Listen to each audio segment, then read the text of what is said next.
इन ए plane के chapter में हमारा नेक्स्ट आर्टिकल है आज रेजोल्यूशन ऑफ वेक्टर। रेजोल्यूशन आपकी वेक्टर एडिशन की अपोजिट प्रोसेस होती है।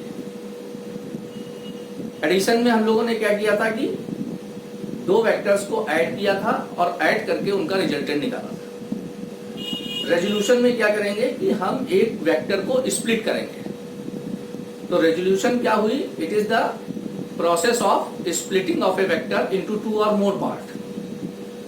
अगर हम किसी एक वेक्टर को दो या दो से ज्यादा पार्ट्स में स्प्लिट करते हैं तो ये जो प्रोसेस होती है इसको रेजोल्यूशन ऑफ वेक्टर बोलेंगे। And the splitted part are known as components of vector. और जब हम वेक्टर को दो या तीन पार्ट में स्प्लिट करते हैं तो जो हमारे स्प्लिटेड वेक्टर आते हैं इनको हम वेक्टर के कंपोनेंट बोलते हैं और ये भी हमारे वेक्टर्स होते हैं। And if these vectors, it means splitted vectors, if splitted vectors are directed along mutually perpendicular axis x, y and z, then these parts are known as rectangular component of vector। तो आज के इस article में हम vector के rectangular component निकालेंगे और वो भी टू डायमेंशन में। तो पहले हम टू डायमेंशन में वेक्टर के रेक्टेंगुलर कंपोनेंट निकालेंगे और फिर बाद में थ्री डायमेंशन में हम किसी वेक्टर के रेक्टेंगुलर कंपोनेंट निकालना सीखेंगे। चलिए पहले आज हम टू डायमेंशन में निकालते हैं। यहां पर देखिए एक फिगर आपको शो की गई है। इस फिगर में ये एक्स एक्सिस है, ये वाई एक्सिस है, ओरिजिन हो गया। ये एक पॉइंट पी है जिसकी तरफ आपका एक वेक्टर शो किया गया है आपको ओपी। ओपी जो है वेक्टर ए है आपका। इसकी जो लेंथ है वो इसके मैग्नीट्यूड को रिप्रेजेंट कर रही है और ये इसकी डायरेक्शन है। वेक्टर ए की डायरेक्शन आपको एक्स एक्सिस के साथ थीटा एंगल पर फिगर में शो की गई है। अब हम इसके कंपोनेंट निकालना चाहते हैं। तो कंपोनेंट निकालने कैसे निकालेंगे? हम पी पॉइंट से जो ये वेक्टर ए की टिप है यहां से एक परपेंडिकुलर एक्स एक्सिस पर ड्रॉ कर देंगे और एक परपेंडिकुलर वाई एक्सिस पर ड्रॉ कर देंगे। तो एक वेक्टर हमारा ये बनेगा ओ क्यू, ये होगा A x vector. This is called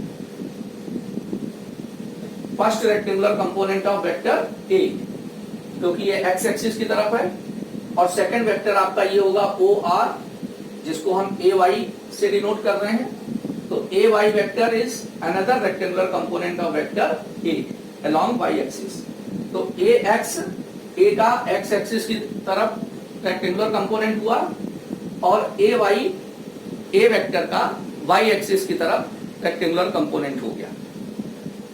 यहां पर हम एक यूनिट वेक्टर दिखा देते हैं आई कैप और जे कैप। यूनिट वेक्टर आपको पता ही है कि एक्स एक्सिस की डायरेक्शन में जो यूनिट वेक्टर होता है उसको हम लोग आई कैप लिखते हैं और जो वाई एक्सिस की डायरेक्शन में यूनिट वेक्टर है इसको हम लोग जे कैप लिखते हैं। जनरली ये हमारे ऑर्थोगोनल यूनिट वेक्टर्स हैं, वेल नोन यूनिट वेक्टर्स हैं, जिनको हम एक्स एक्सिस और वाई एक्सिस की तरफ डायरेक्शन को रिप्रेजेंट करने के लिए यूज करते हैं।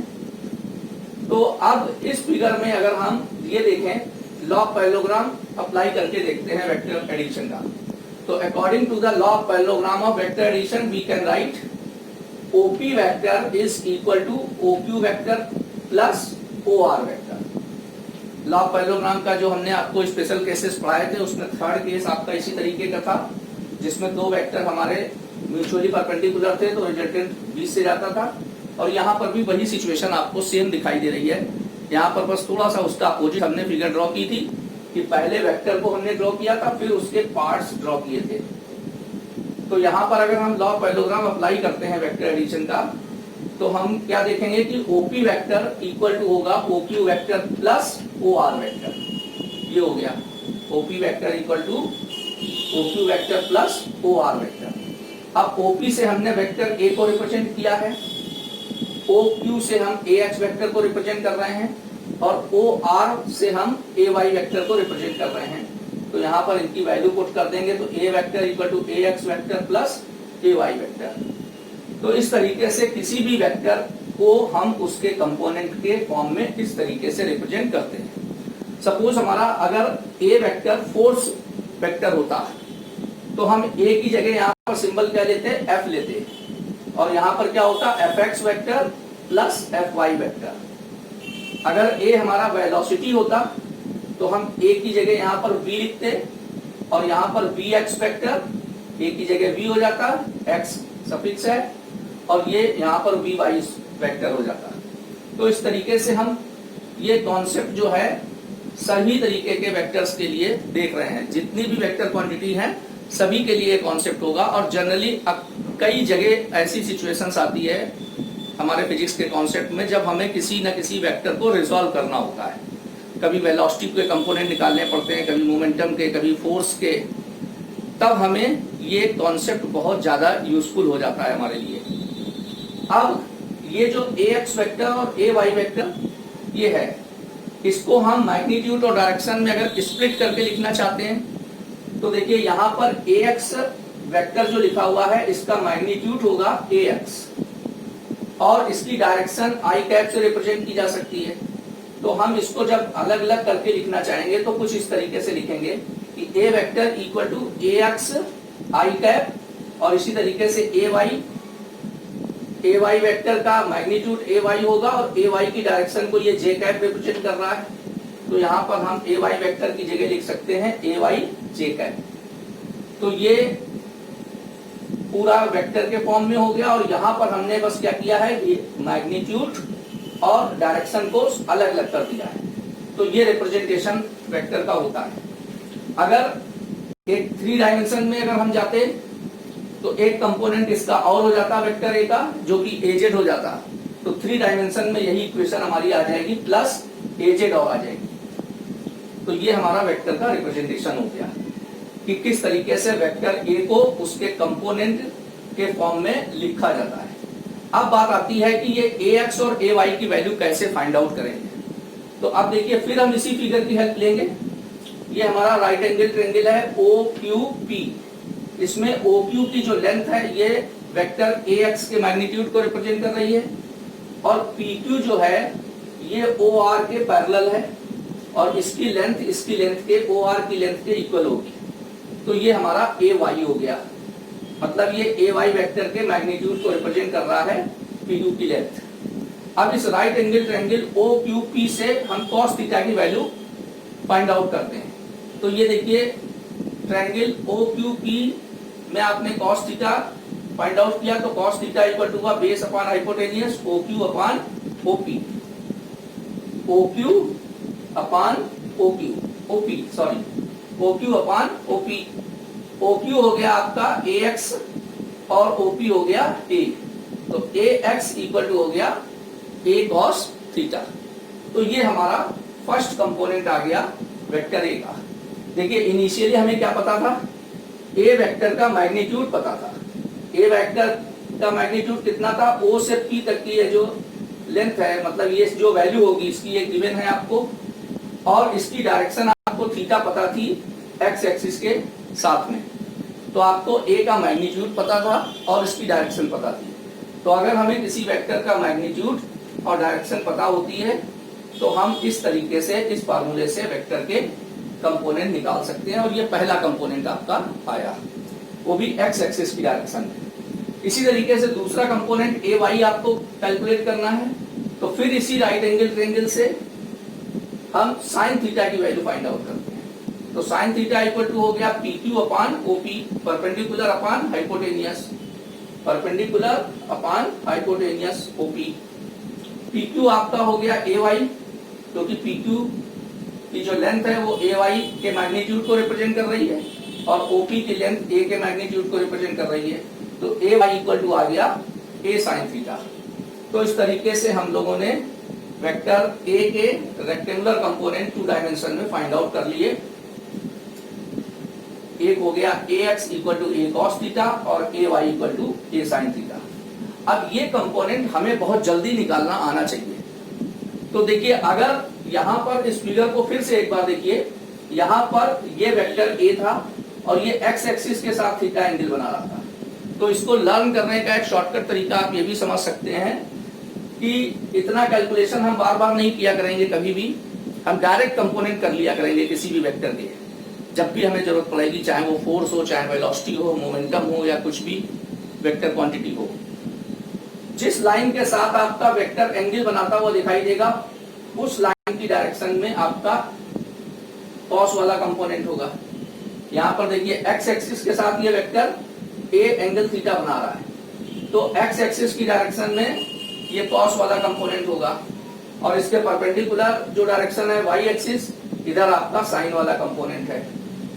अगर हम इसी फिगर में ये एंगल थीटा इस साइड ना लेकर के इस साइड ले लेते हैं, तो फिर कॉस वाला कंपोनेंट आपका इधर निकलता और साइन वाला कंपोनेंट आपका इस साइड आता एक्स एक्सिस की तरफ। ये आप कैलकुलेट करके अपने आप चेक कर सकते हो। तब आप ये वाला राइट एंगल ट्रायंगल ले लीजिएगा और इससे कॉस थीटा और साइन थीटा की वैल्यू फाइंड आउट करिएगा, तो ये कंपोनेंट आपका कॉस वाला आएगा, ए कॉस थीटा आएगा, और ये साइन थीटा आएगा जब आप थीटा एंगल यहां पर लेंगे, इस तरीके से यहां पर लेंगे। तो हमें कंपोनेंट निकालते समय ये भी ध्यान देना है कि हमारा जो वेक्टर ए है, जिसके कंपोनेंट हम निकालने जा रहे हैं, वो किस लाइन के साथ में थीटा एंगल बनाता हुआ दिख रहा है, उस हिसाब से हम उसके कंपोनेंट निकालेंगे, और बहुत आसानी से और बहुत जल्दी से निकाल लिया करेंगे कि कॉस वाला कंपोनेंट किधर जाएगा और साइन वाला कंपोनेंट किधर जाएगा।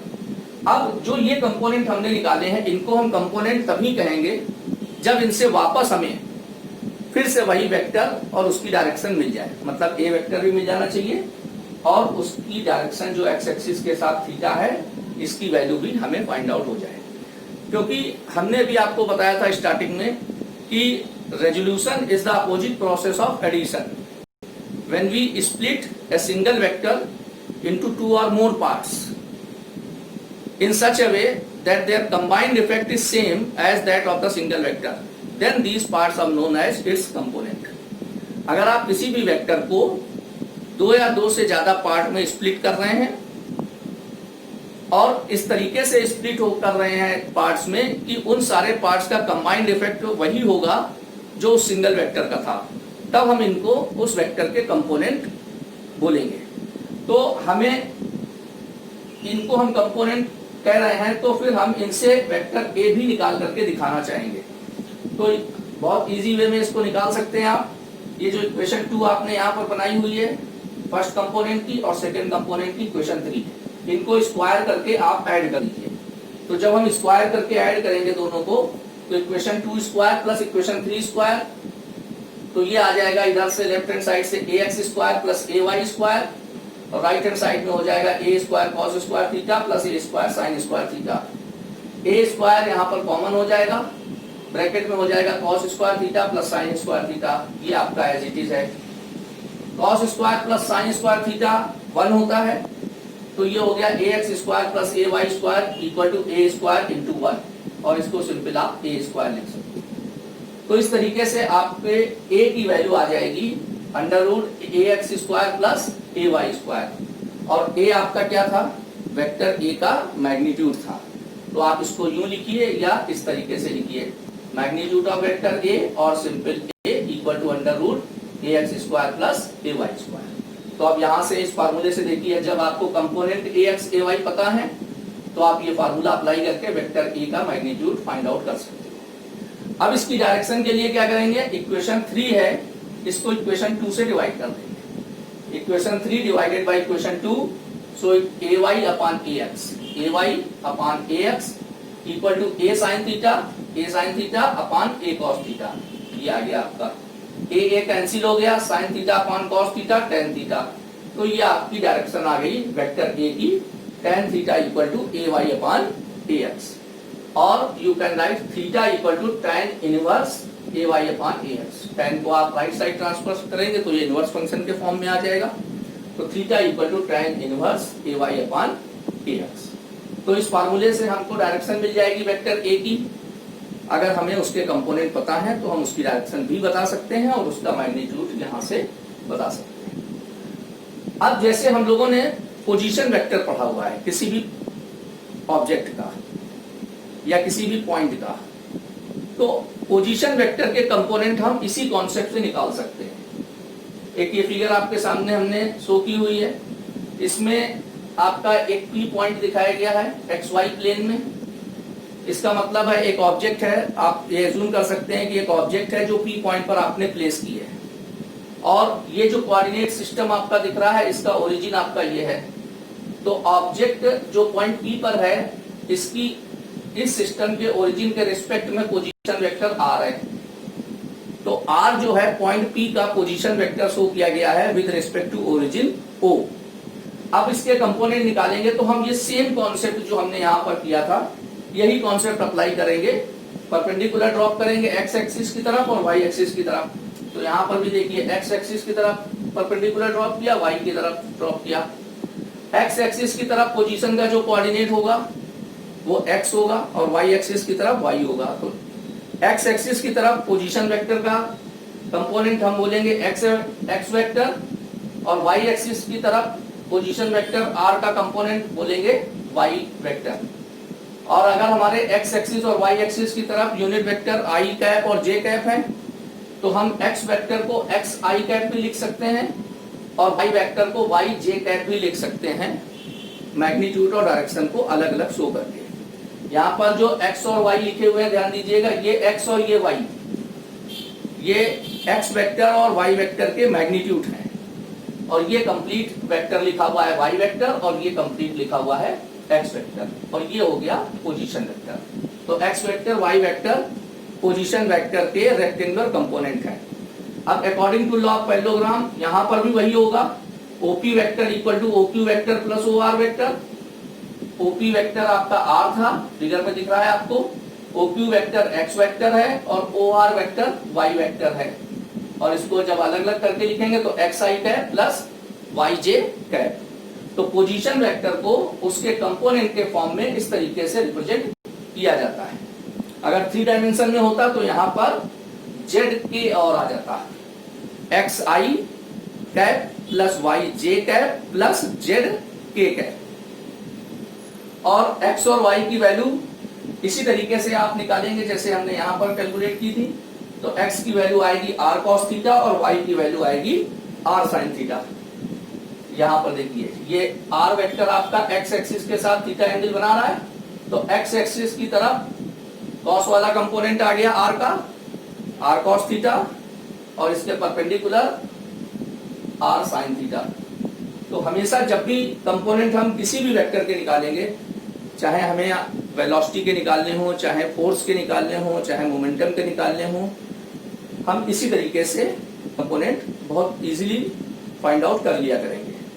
और इन दोनों का स्क्वायर करके जब हम ऐड करेंगे इसी की तरीके से जैसे यहाँ पर किया था, इसका और इसका स्क्वायर करके ऐड किया था, तो यहाँ पर भी इसका और इसका स्क्वायर करके ऐड करेंगे तो हमारा r का मैग्नीट्यूड आ जाएगा √x² प्लस y²। और r वेक्टर की डायरेक्शन थीटा भी, ये राइट एंगल ट्रायंगल जो आपका बन रहा है, इसमें tan थीटा अगर आप देखें तो y/x, तो tan theta equal to y/x। ये भी इसी तरीके से जैसे आपने यहाँ पर वेक्टर k की डायरेक्शन निकाली थी, सेम कॉन्सेप्ट आ गया। ay की जगह आपका देखिए y है और ax की जगह x है, तो ये हमारे पोजीशन वेक्टर की डायरेक्शन आ गई। तो इस तरीके से आज अभी हमने इसमें देखा कि अगर हमें एक वेक्टर प्रोवाइड किया गया है तो उसके रेक्टेंगुलर कंपोनेंट हम कैसे फाइंड आउट करते हैं, और बहुत से जल्दी से हमें जो है ये कंपोनेंट निकालना आना चाहिए। अब इसके बाद हम लोग देखते हैं कि 3 डायमेंशन में हम लोग किसी वेक्टर के कंपोनेंट कैसे निकालते हैं और उनकी वैल्यूज क्या होती हैं। तो अब देखते हैं हम लोग rectangular component of vector in 3 dimension, और इसी के साथ में हम ये भी देखेंगे कि वेक्टर के डायरेक्शन कोसाइंस हम लोग कैसे निकालते हैं और ये डायरेक्शन कोसाइन हमारे क्या होते हैं। तो इसको कैलकुलेट करने के लिए हम फिर से एक फिगर देखते हैं। यहाँ पर इस फिगर को पहले समझिए आप। इसमें आपने कोऑर्डिनेट एक्सिस दिखाई हुई है 3, x एक्सिस, y एक्सिस और ये z एक्सिस। इसके बाद हमने एक पॉइंट P लिया हुआ है यहाँ पर, और O से आपने पॉइंट P को ज्वाइन करके एक वेक्टर ड्रॉ कर दिया है A। तो ये A वेक्टर रिप्रेजेंट हो रहा है OP के थ्रू यहाँ पर। अब हम क्या करते हैं, O पॉइंट को सेंटर एज्यूम करके करते हैं और हम एक पैरेललोपाइड कंस्ट्रक्ट कर लेते हैं। तो ये हमने यहाँ पर एक पैरेललोपाइड कंस्ट्रक्ट कर लिया जिसकी 3 एजेस जो हैं आपकी 3 कोऑर्डिनेट एक्सिस पर आ रही हैं, एक ये और एक ये और एक ये। और जो वेक्टर ए है इसके जो 3 कंपोनेंट्स हमने रेक्टेंगुलर कंपोनेंट रिप्रेजेंट किए हैं वो यहाँ पर एक रिप्रेजेंट किया है एक्स एक्सिस की तरफ ए एक्स जो कि ओ क्यू से रिप्रेजेंट हो रहा है यहाँ पर। दूसरा है ये ए वाई जो कि ओ एस से रिप्रेजेंट हो रहा है। और तीसरा है ये ओ आर। तो ये 3 कंपोनेंट्स हो गए। First A x which is represented by OQ, second AY which is represented by OS, and third AZ which is represented by OR. X axis, Y axis और Z एक्सिस की direction में हमने unit vectors दिखाए हैं I cap, J cap और K cap. ये आपने unit vectors show किए हुए हैं एक्स एक्सिस, वाई एक्सिस और जेड एक्सिस की डायरेक्शन में। ये हमारे ऑर्थोगोनल यूनिट वेक्टर्स हैं, इनसे आप ऑलरेडी फैमिलियर हैं। जो वेक्टर ए है ये आपका इस पैरेललोपाइड के डायगोनल से रिप्रेजेंट हो रहा है यहाँ पर फिगर में ओपी से। अब ये पूरा क्लियर हो गया होगा आपको। वेक्टर ए एक्स एक्सिस के साथ इसका एंगल अल्फा है, वेक्टर ए का वाई एक्सिस के साथ एंगल बीटा है और वेक्टर ए का जेड एक्सिस के साथ ये एंगल है गामा। देखिए ये अल्फा हो गया, वेक्टर ए की डायरेक्शन एक्स एक्सिस के साथ रिप्रेजेंट हो रही है। ये बीटा हो गई, वेक्टर ए की डायरेक्शन वाई एक्सिस के साथ ये रिप्रेजेंट हो रही है। और ये गामा हो गया यहाँ से यहाँ तक। ये वेक्टर ए की डायरेक्शन हम जेड एक्सिस के साथ रिप्रेजेंट कर रहे हैं। जेड एक्सिस बोर्ड पर इस तरीके से बनेगी और एक्चुअली ये इस तरीके से होगी। तो ये जो हमारा प्लेन बना हुआ है यहाँ पर ओ क्यू टी आर या ओ आर टी क्यू, ये आपका इस तरीके से होगा। अब इसमें थोड़ी सी हम ज्योमेट्री की हेल्प लेंगे। देखिए यहाँ पर जो ये टीपी है, टीपी की जो लेंथ है ये आपकी ओ एस के इक्वल होगी। इसका मतलब है टीपी जो है ए वाई वेक्टर के मैग्नीट्यूड को भी रिप्रेजेंट कर सकता है। और यहां पर ओ आर की जो लेंथ है वो आपकी क्यू टी के इक्वल होगी। तो क्यू टी की जो लेंथ है ये वेक्टर ए जेड के मैग्नीट्यूड को यहां रिप्रेजेंट करती हुई दिखाई दे रही है। अब हम यहाँ पर थोड़ी सी ज्योमेट्री यूज करेंगे और वेक्टर ए को उसके कंपोनेंट के फॉर्म में कैसे रिप्रेजेंट कर सकते हैं इसको हम देखते हैं। देखिए triangle law of vector addition आप अप्लाई करते हैं इस ट्रायंगल में ओ टी पी में। यहाँ पर देखिए एक हमने वेक्टर ओ टी रिप्रेजेंट किया हुआ है।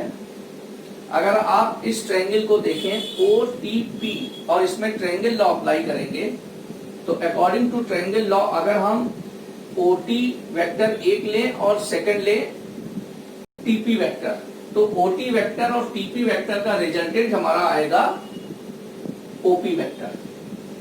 क्योंकि ट्रायंगल लॉ में आपको पता है कि अगर दो वेक्टर ट्रायंगल के रेगुलर साइड से रिप्रेजेंट होंगे तो थर्ड जो उनका रिजल्टेंट होगा वो ट्रायंगल की थर्ड साइड से रिप्रेजेंट होगा जो कि अपोजिट ऑर्डर में ली जाएगी। तो अगर हम रेगुलर ऑर्डर में दो वेक्टर्स ले रहे हैं ओटी और टीपी तो इनका रिजल्टेंट होगा ओपी। तो हम लिख सकते हैं ट्रायंगल लॉ की हेल्प से OP vector equal to OT vector plus TP vector. इसी तरीके से अगर हम ये देखें एक parallelogram O R T Q और इसमें अगर हम parallelogram law of vector apply करेंगे तो according to the law of parallelogram OT vector जो होगा ये आपका ओ आर वेक्टर और ओ क्यू वेक्टर का रिजल्टेंट होगा।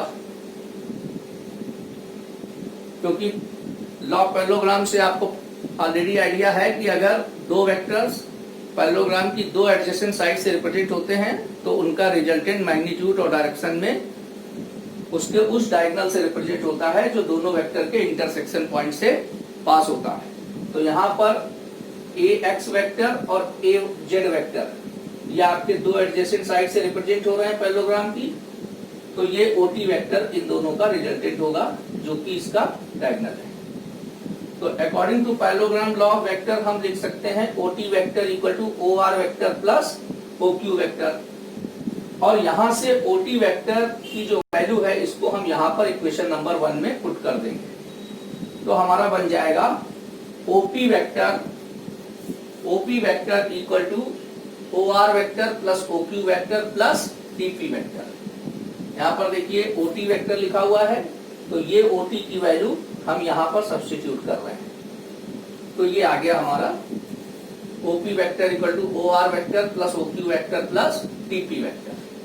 अब अकॉर्डिंग टू फिगर अगर हम देख रहे हैं कि टीपी की जो लेंथ है वो ओ एस के इक्वल है, तो हम टीपी को ओ एस से रिप्लेस कर सकते हैं, तो टीपी को हम ओ एस वेक्टर से रिप्लेस कर देंगे। तो ये हमारी इक्वेशन हो जाएगी OP vector equal to O R vector plus O Q vector plus O S vector. अब ओ आर, ओ क्यू और ओ एस हम फिगर में देखते हैं।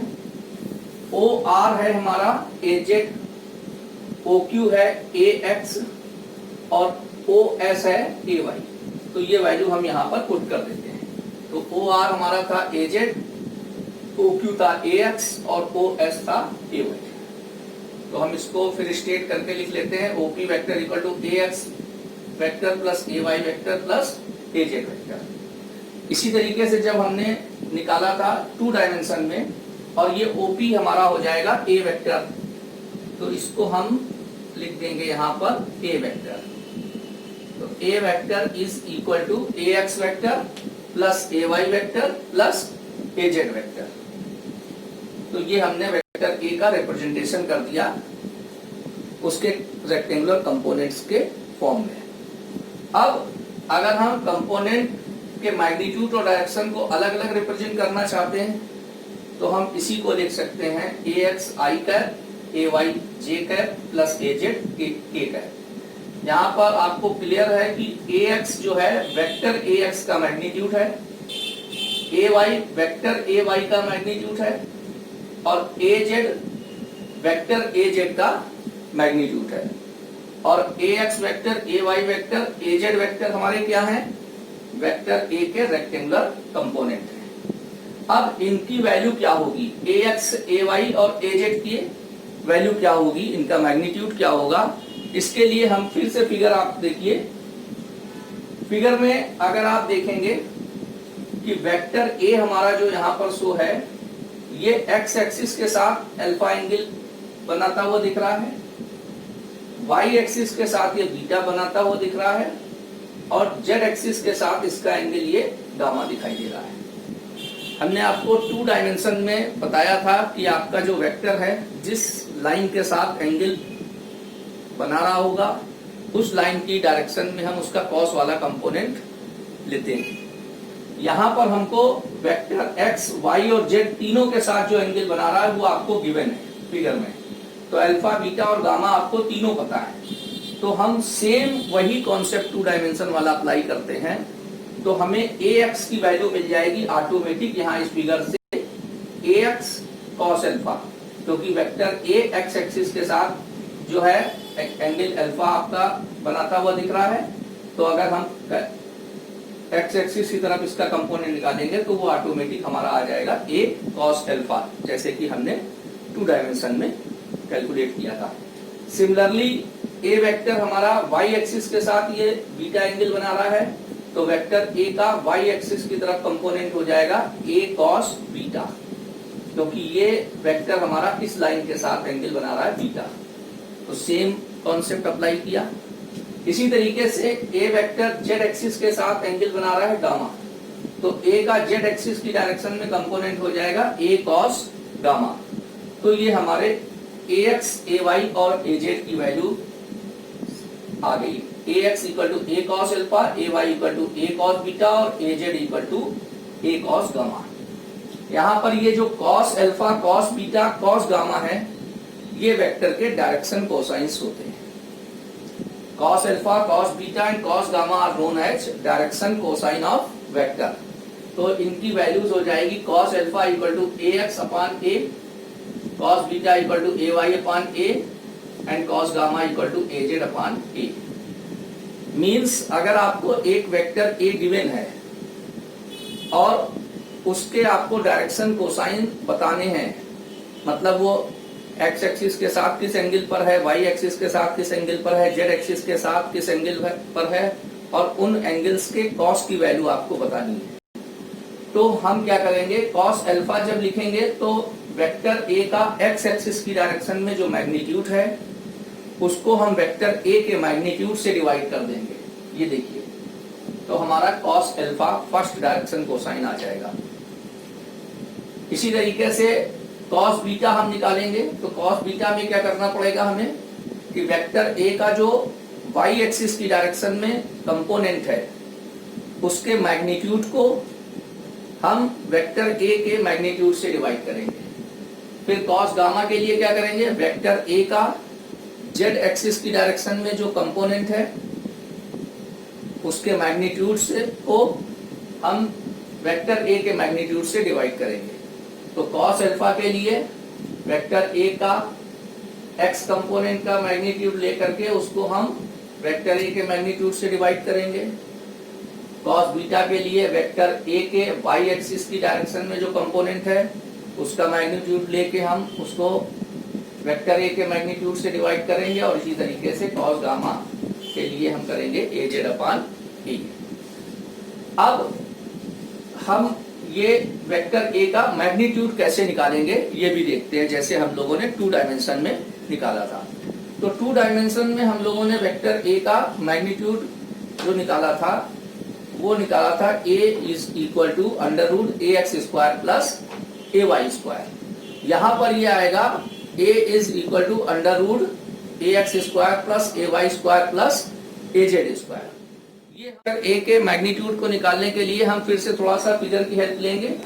यहाँ पर देखिए 2 ट्रायंगल है हमारे पास, एक है ओ टी पी, ये आपका एक राइट एंगल ट्रायंगल होगा, और एक हम लेंगे ओ क्यू टी, ये भी हमारा एक राइट एंगल ट्रायंगल होगा क्योंकि ये सरफेस हमारी इस तरीके से होगी। तो इसमें ये हमारा ओपी जो है, ओपी स्क्वायर इक्वल टू हम लिख सकते हैं OT square plus TP square according to Pythagoras theorem. और इस ट्रायंगल से लिख सकते हैं हम लोग OT square equal to OQ square plus QT square. और यहां से जो 2 इक्वेशंस बनेंगी इसकी हेल्प से हम ए वेक्टर के मैग्नीट्यूड को निकालेंगे। तो देखिए यहाँ पर हमने फर्स्ट ट्रायंगल से लिखा था OP square equal to OT square plus TP square, और सेकेंड ट्रायंगल था हमारा ओक्यूटी, इससे था OT square equal to OQ square plus QT square. अब हम ये वैल्यू यहाँ पर सब्स्टिट्यूट कर देते हैं, तो हमारा आ जाएगा OP square equal to OQ square plus QT square plus TP square. अब यहाँ पर जो वैल्यूज लिखी हुई हैं इनको हम फिगर में देखते हैं। देखिए ओपी की जो लेंथ है वो वेक्टर ए के मैग्नीट्यूड को रिप्रेजेंट कर रही है, ओक्यू की लेंथ जो है वेक्टर ए एक्स के मैग्नीट्यूड को रिप्रेजेंट कर रही है। इसी तरीके से जो क्यूटी है आपका, ये क्यूटी यहाँ फिगर में ओ आर के इक्वल है, जो कि एजेड के मैग्नीट्यूड को रिप्रेजेंट कर रही है, एजेड वेक्टर के मैग्नीट्यूड को रिप्रेजेंट कर रही है। और टीपी, ये जो टीपी है ये आप पहले भी देख चुके हैं कि ये टीपी जो है ओ एस के इक्वल है, तो ये वेक्टर ए वाई के मैग्नीट्यूड को रिप्रेजेंट कर रही है। तो यहाँ पर हम इनको रिप्लेस कर सकते हैं। ओपी की जगह पर हम लिख लेंगे ए वेक्टर ए का मैग्नीट्यूड, ओ क्यू की जगह हो जाएगा ए एक्स स्क्वायर, क्यूटी स्क्वायर की जगह हो जाएगा ए जेड स्क्वायर, और टीपी स्क्वायर की जगह हो जाएगा ए वाई स्क्वायर, क्योंकि टीपी ओ एस के इक्वल है और क्यूटी आपका जो है ओ आर के इक्वल था जो कि ए जेड है। तो ये हमारा फाइनल फार्मूला आ गया A is equal to under root A x square plus A Y square plus A Z square.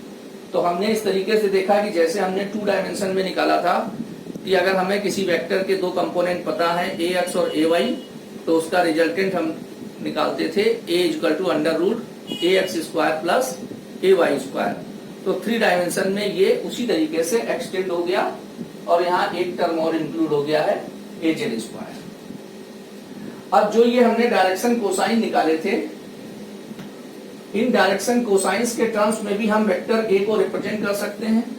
देखिए हमारा ये वेक्टर था, vector a equal to ax vector plus ay vector plus az vector. ये हमने vector a को उसके rectangular components के terms में रिप्रेजेंट किया था। या फिर हम इस तरीके से रिप्रेजेंट कर सकते हैं जब हम मैग्नीट्यूड और डायरेक्शन को अलग अलग शो करके लिखते हैं। और ax, ay, az की वैल्यूज ये थी। अगर हम ये वैल्यूज यहाँ पर सब्स्टिट्यूट कर दें तो वेक्टर a का रिप्रेजेंटेशन डायरेक्शन कोसाइन के टर्म्स में भी हो जाएगा और ये होगा हमारा vector a equal to a cos alpha i cap plus a cos beta j cap plus a cos gamma k cap. अब अगर मान लीजिए हमारे पास वेक्टर a की जगह यहाँ पर एक पार्टिकल होता और उसका हम पोजीशन वेक्टर यहाँ रिप्रेजेंट कर रहे होते वेक्टर a की जगह r। तो अगर एक पार्टिकल है, उसका position vector with respect to origin o आपका यहाँ r होता, तो उसके 3 डायमेंशन में जो कंपोनेंट हमारे होते रेक्टेंगुलर कंपोनेंट वेक्टर r के, वो होते x, y और z। तो वेक्टर r को हम 3 डायमेंशन में किस तरीके से लिख सकते थे? सिमिलर कॉन्सेप्ट से, जैसे हमने यहाँ पर ये रिप्रेजेंट किया हुआ है, उसी तरीके से पोजीशन वेक्टर r को हम 3 डायमेंशन में रिप्रेजेंट करते हैं xi cap plus yj cap plus zk cap से। और वेक्टर r का जो मैग्नीट्यूड होगा वो सिमिलर कॉन्सेप्ट से हम यहाँ पर रिप्रेजेंट कर सकते हैं under root x square plus y square plus z square. और अगर हमारा यहाँ पर जो पार्टिकल P पॉइंट पर होगा, इसका पोजीशन वेक्टर अगर r है और वो x एक्सिस के साथ अल्फा, y एक्सिस के साथ बीटा और z एक्सिस के साथ गामा एंगल बना रहा होगा, तो फिर उसके रेक्टेंगुलर कंपोनेंट 3 डायमेंशन में आ जाएंगे x equal to r cos alpha, y equal to r cos beta और z equal to r cos gamma. तो इस तरीके से हमने पोजीशन वेक्टर के भी कंपोनेंट देख लिए और पोजीशन वेक्टर का मैग्नीट्यूड कैसे निकालते हैं ये भी देख लिया, और पोजीशन वेक्टर को उसके रेक्टेंगुलर कंपोनेंट के फॉर्म में कैसे रिप्रेजेंट करते हैं ये भी हमने देख लिया। तो ओवरऑल आज के हमारे इस लेक्चर में हमने 2 डायमेंशन में किसी भी वेक्टर के रेक्टेंगुलर कंपोनेंट कैसे निकाले जाते हैं, वो क्या होते हैं, ये देखा, 3 डायमेंशन में देखा, और उसके बाद जो है वेक्टर के डायरेक्शन कोसाइन कैसे हम लोग निकालते हैं इसको हम लोगों ने सीखा।